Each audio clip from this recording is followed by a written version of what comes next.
नमस्कार मेरे प्यारे साथियों, मैं सौरभ स्वागत करता हूं आप सभी का अपने इस YouTube channel study for all में। तो दोस्तों, आज हम हिंदी के वर्णमाला से क्वेश्चंस लेके आए हैं। ये क्वेश्चंस बहुत ही महत्वपूर्ण रहने वाले हैं, चाहे वो यूपी ट्रिपल एससी, लेखपाल, उत्तर प्रदेश पुलिस, उत्तर प्रदेश दरोगा, बीएड, टेट, ऐसी ही कई अन्य परीक्षाओं के लिए ये काफ़ी महत्वपूर्ण प्रश्न रहने वाले हैं। तो देखते हैं आज का पहला क्वेश्चन। दोस्तों, मैं अभी इससे पहले पार्ट फर्स्ट वर्णमाला का करवा चुका हूँ। उसे अभी तक नहीं देखा है तो देख लेना।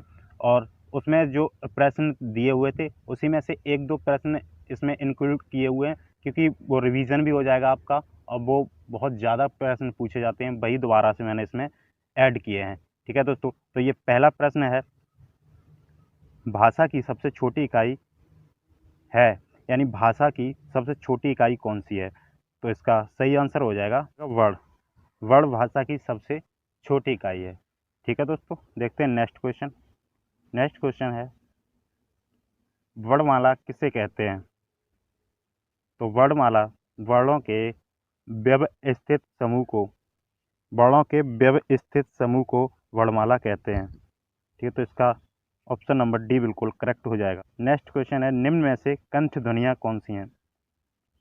कंठ ध्वनियाँ, तो इसका सही आंसर है ऑप्शन नंबर ए, बिल्कुल करेक्ट आंसर हो जाएगा इसका। ऑप्शन नंबर ए इसका बिल्कुल करेक्ट आंसर हो जाएगा। का, खा, आगे इसी प्रकार गा, घा, और यहाँ ये भी कंठ ध्वनियाँ होती हैं।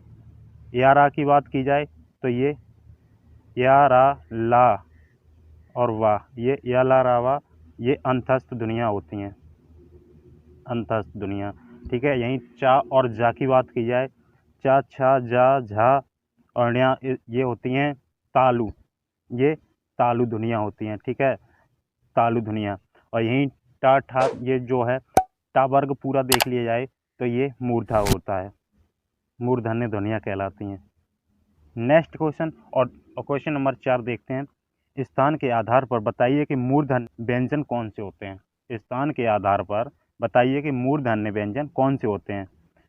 तो अभी आपको पीछे मैंने बताया था, ट वर्ग, जो ट वर्ग होता है वो मूर्धन्य होता है। जैसे टा, ठा, डा, ढा, तो इसमें सी में ड ढा ये दिख रहा है, तो इसका मतलब ये इसका करेक्ट आंसर हो जाएगा। ऑप्शन नंबर सी इसका बिल्कुल करेक्ट आंसर हो जाएगा। बात की जाए ऑप्शन नंबर ए की, तो इसमें गा, घा, ये कंठ हो जाएगा, कंठ। ठीक है, और जा, झा, तो ये तालु आ जाते हैं, तालु में। चा, छा, झा, ये सब तालु में आ जाते हैं। ठीक है, और यही बात की जाए पा, फा, बा, तो ये होस्ट होते हैं, होस्ट, होस्ट व्यंजन होते हैं। ठीक है, देखते हैं नेक्स्ट क्वेश्चन। निम्न में से अल्प प्राण वर्ण कौन से हैं? तो पहले तो ये जान लेते हैं अल्प प्राण होते क्या हैं। ठीक है, तो अल्प प्राण यानी जिन वर्णों का उच्चारण करते समय हवा का प्रवाह बहुत कम होता है, यानी जब हम बोलते हैं उन वर्णों को तो हवा आपके मुंह से बहुत कम निकलेगी, तो उसे अल्प प्राण कहते हैं। ठीक है, और यही बात की जाए महाप्राण की, तो महाप्राण में वायु अधिक निकलती है। हमें महसूस होगा कि मुंह से जब वो शब्द बोलेंगे वहाँ पे हमें वायु का प्रभाव ज़्यादा महसूस होता है। और हाँ, इसमें होते कौन कौन से हैं? अल्प प्राण में फर्स्ट, थर्ड और फिफ्थ, यानी प्रत्येक वर्ग का पहला, तीसरा और पंचमा वर्ड जो होते हैं। अब इसमें आपको देखना है पहला और तीसरा, पहला, तीसरा, पांचवा अक्षर कौन सा होता है। अब बात करते हैं फा और भा की, तो पा, फा दूसरे पे आ रहा है तो ये तो हो ही नहीं सकता है। ठीक है, ता, था, ये दूसरे नंबर पे आ रहा है था, तो ये भी नहीं हो सकता है।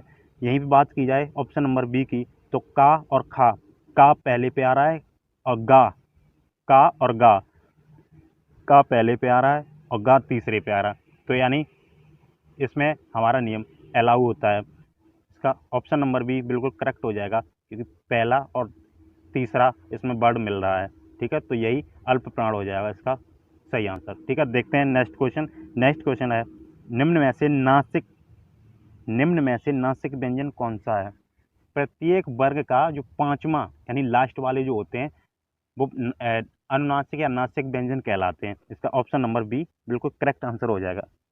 ठीक है, देखते हैं नेक्स्ट क्वेश्चन। नेक्स्ट क्वेश्चन है ए, छोटी ए और बड़ी ए यानी ए आई वर्ड क्या कहलाते हैं? तो आपको ये मालूम होना चाहिए ए कैसे बनती है। जो छोटी ए है ये कैसे बनती है? आ प्लस ई इक्वल टू ए बनती है। ठीक है, और इसमें जो आ होता है ये कंठ होता है। ठीक, कंठ होता है। ई होती है ये तालु होती है। ठीक है, तालु। ए देखेंगे ने तो ए में क्या होता है? आ प्लस छोटी ए इक्वल टू ए बनती है। ठीक है, अब इसमें ये जो आ है ये कंठ और ए है ये तालु है, तालु।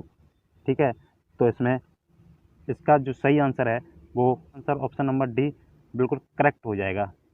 और अगर बात की जाए होस्ट की तो इसमें प वर्ग यानी पा फा वा भा ये सभी। यहीं पे अगर मूर्धन्य की बात की जाए, मूर्धन्य की बात की जाए तो इसमें ट वर्ग आता है, टा ठा डा ढा ला तक। ठीक है, यहीं नासिक की बात की जाए, नासिक किसी भी वर्ग के जो पंचमाक्षर होता है, किसी भी वर्ग का पंचमाक्षर नासिक के कहलाता है। ठीक है, आशा करता हूँ जो भी मैंने अभी तक बताया है वो आपको अच्छे से कंफर्म हो गया होगा। ठीक है, देखते हैं नेक्स्ट क्वेश्चन। और नेक्स्ट क्वेश्चन है क्वेश्चन नंबर 8। हिंदी वर्णमाला में अयोगवाह वर्ण कौन से होते हैं? यानी अयोगवाह किसे कहते हैं? तो इसका सही आंसर हो जाएगा ऑप्शन नंबर डी। और इसे दोस्तों ना तो ये स्वर होते हैं और ना ही व्यंजन होते हैं। हालांकि स्वर के पीछे जरूर लगे होते हैं लेकिन ये स्वर नहीं माने जाते हैं, इसीलिए इसे अयोगवाह कहलाते हैं ये। ठीक है, देखते हैं नेक्स्ट क्वेश्चन। निम्न में बताइए कि किस शब्द में द्वित्व व्यंजन है? द्वित्व व्यंजन। ठीक है दोस्तों, इसका सही आंसर हो जाएगा option number D. Option number C इसका बिल्कुल करेक्ट आंसर हो जाएगा। कैसे? दिल्ली, बिल्ली, तिल्ली ऐसे वर्ड होते हैं, उसमें जो डबल वर्ड की आवृत्ति हो जाती है, एक ही वर्ड यानी एक आधा हो एक पूरा हो तो वो द्वित्व व्यंजन कहलाते हैं। ठीक है, देखते हैं next question. Next question question number 10। सा हा कौन से व्यंजन कहलाते हैं? सा हा कौन से व्यंजन कहलाते हैं? तो इसका सही आंसर हो जाएगा ऑप्शन नंबर सी। सी इसका बिल्कुल करेक्ट आंसर हो जाएंगे। संघर्षी और इसे ऊष्म संघर्षी भी कहते हैं। ठीक है दोस्तों, ऊष्म ऊष्म संघर्षी भी कहते हैं। ठीक है, देखते हैं नेक्स्ट क्वेश्चन। नेक्स्ट क्वेश्चन, निम्न में से बताइए कि नवीन विकसित ध्वनियाँ कौन सी हैं? निम्न में से बताइए कि नवीन विकसित ध्वनियाँ कौन सी हैं? तो इसकी जो इसमें जो खा और गा है ये बिल्कुल करेक्ट आंसर हो जाएगा। ऑप्शन नंबर ए आपकी बिल्कुल करेक्ट आंसर हो जाएगा। देखते हैं नेक्स्ट क्वेश्चन। Question number 12। निम्न में से कौन सा घोष, घोष या बोले सघोष एक ही बात होती है। ठीक है, निम्न में से कौन सा घोष वर्ण है? तो इसका सही आंसर हो जाएगा ऑप्शन नंबर सी। इसका बिल्कुल करेक्ट आंसर हो जाएगा। इसकी इसकी जानकारी भी होनी हमें बहुत ज़्यादा आवश्यक है। ठीक है, सघोष, सघोष और अघोष होते हैं। अघोष यानी फर्स्ट और सेकंड किसी वर्ग का पहला और दूसरा वर्ड अघोष कहलाता है। और यहीं पे बात की जाए अगर तीसरा, चौथा और पांचवा, ये प्रत्येक वर्ग का तीसरा, चौथा, पांचवा सघोष कहलाते हैं। ठीक है, जिस वर्ड में आपकी स्वर तंत्र का कंपन करेगी वो सघोष कहलाएगी। और इसकी अगर टोटल की बात कर दी जाए जो दोस्तों ये आज अभी तक ज़्यादा से ज़्यादा लोग नहीं बताते हैं फिलहाल। तो टोटल होते हैं ये 31। ठीक, कैसे होते हैं? देखिए, तीसरा, चौथा, पांचवा, पहले तो पांच जो आपके वर्ग होते हैं इसमें से तीन तीन अगर निकालोगे पांच में तो 15 तो ये हो जाएंगे। ठीक है, 15 और प्लस प्लस 11 स्वर होते हैं आपके, 11 स्वर। और प्लस में या बार आला यानी अंतस्थ 4। ठीक है, और प्लस एक हा भी इसी में जोड़ा जाता है। तो देख लो 31 हो गए हैं। ठीक है, देखते हैं नेक्स्ट क्वेश्चन। कौन सा अमानक वर्ड है? अमानक वर्ड, तो इसमें इसका सही आंसर हो जाएगा ऑप्शन नंबर सी। बिल्कुल करेक्ट आंसर हो जाएगा। माँ, माँ इसका सही आंसर हो जाएगा। ठीक है, देखते हैं नेक्स्ट क्वेश्चन।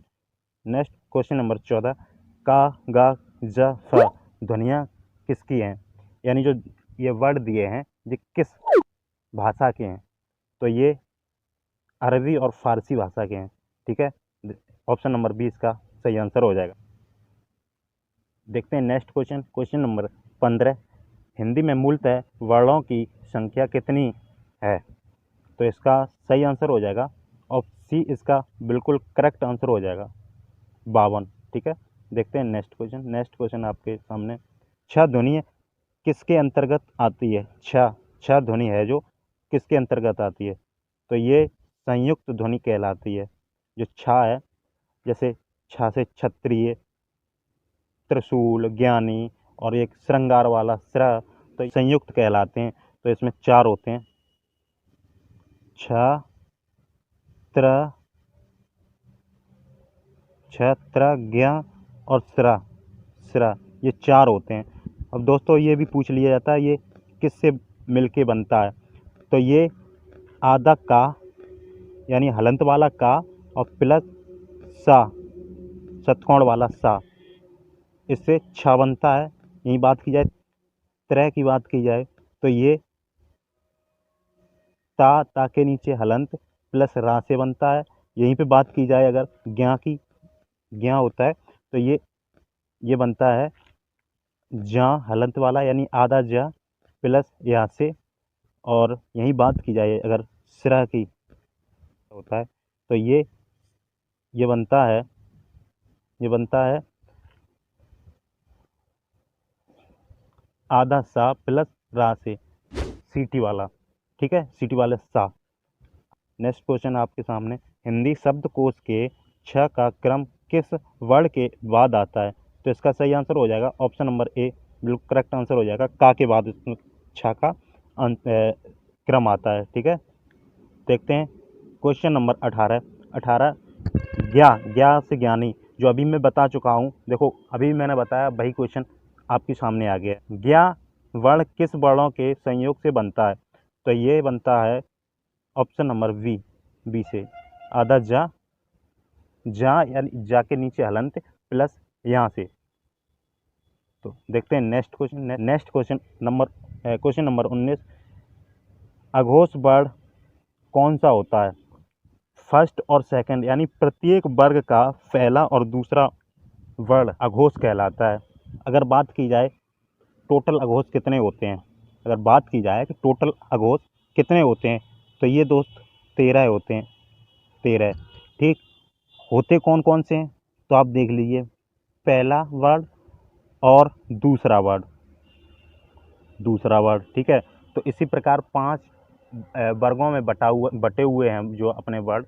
तो इसमें इसी प्रकार 5 दूनी 10 हो जाएंगे, 10 तो ये हो जाएंगे प्लस सा, सा और ये षटकोण वाला सा, ये 3 और इसमें प्लस हो जाते हैं। इस प्रकार ये 13 हो जाते हैं। ठीक है, यहाँ से यहाँ तक तो कुछ नहीं दिखा। लास्ट में जब देखता हूँ सा, क्योंकि सा और षटकोण वाला सा, षटकोण वाला, सीटी वाला और सफेरा वाला, तीनों ही सा अघोष के अंदर आते हैं। तो इसमें इस प्रकार मुझे सा मिल जाता है। तो इसका सही आंसर ऑप्शन नंबर डी बिल्कुल करेक्ट आंसर हो जाएगा क्वेश्चन। दोस्तों मैं यही कहना चाहूँगा आपको कि अगर आपको मेरी मेहनत महसूस हो रही हो तो प्लीज़ इसे आगे शेयर ज़रूर करते रहें, ताकि वीडियो कोई दूसरा भी देखता है तो इससे हमें मोटिवेशन मिलती है, दूसरी वीडियो बनाने की थोड़ी सी ताकत मिलती है। दोस्तों जब इसमें व्यूज़ नहीं जाते हैं तो मुझे थोड़ा डीमोटिवेशन सा महसूस होता है। नेक्स्ट क्वेश्चन है 20, घा का उच्चारण स्थान कौन सा होता है? घा वर्ड होता है उसका इस उच्चारण स्थान कौन सा होता है? तो इसका उच्चारण स्थान होता है कंठ, कंठ। का, खा, गा, घा इसी के अंदर आता है ना, तो कंठ बिल्कुल सही आंसर हो जाएगा। तो दोस्तों आशा करता हूँ आपको ये वीडियो बहुत पसंद आई होगी। अगर आपको पसंद आई है तो इसे आगे शेयर भी करें, लाइक करें। अगर आप मेरे चैनल पर नए आए हैं तो सब्सक्राइब जरूर कर दीजिएगा, पास में दिए हुए बेल आइकन को प्रेस करें ताकि हम कोई भी वीडियो डालें उसकी नोटिफिकेशन आपके पास तुरंत पहुंच जाए। मिलते हैं अब नेक्स्ट वीडियो में, तब तक के लिए जय हिंद।